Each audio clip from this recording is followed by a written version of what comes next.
Hey everyone, today we'll be doing a quick review on the Vego Garden raised bed.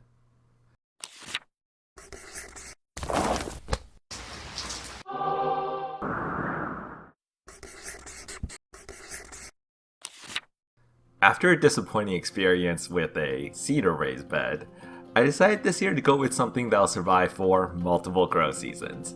And when doing research on the best option available, one type of raised bed kept coming up as the most durable option, which was one that had a aluzinc coated steel.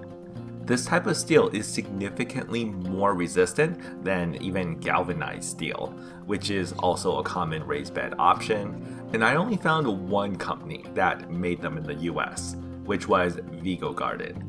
So based on their reviews, they definitely seem to be worth the price. I opted for the taller one. I don't know why. Unless you're dead set on trying out the hugelkultur method, which was what I wanted to do, or if you need the height for ergonomic reasons, I'd opt for the 17-inch one. Cause for this, you need 350 gallons, or around 45 cubic feet of stuff to fill it with. I mean, even with a ton of wood and plant material available on hand, it still took forever to fill and needed a ton of soil on the top layer. Especially because after I filled it to the brim, it compacted a good amount after a few days, and I had to get even more soil on it afterwards.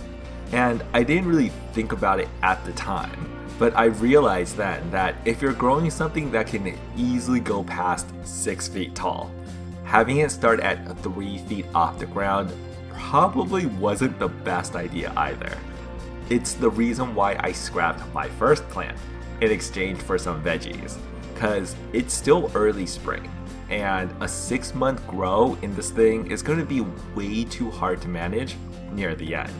So I figured I can try out some autos or another photoperiod plant near the end of the summer months. But now that I have veggies in here, I can see just how well it does. And a few weeks in, everything in here is doing well. I also have to admit, it's just so much easier to manage the grow when everything's raised up. So yeah, I'm really happy with how this turned out. The build quality is so nice too. There are these supports provided in the middle of the raised bed that can handle all the weight of the soil, and although the metal is thin, to the point where I bent a small part of the edge by putting my weight on it while building it, now that it's full, it feels extremely sturdy, and I have no doubt the aluzinc coating is going to last a long time. So I'm not going to have the same issue as my first raised bed. Did I also mention it looks fantastic and blends in so well with the yard.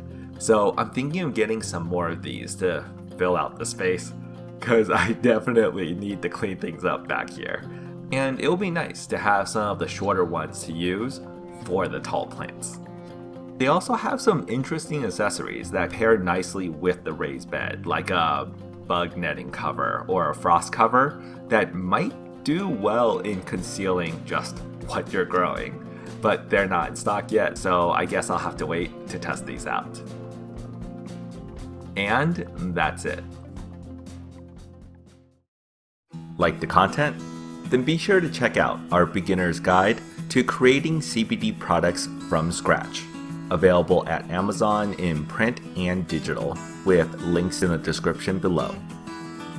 You can also find us at hempinapot.com.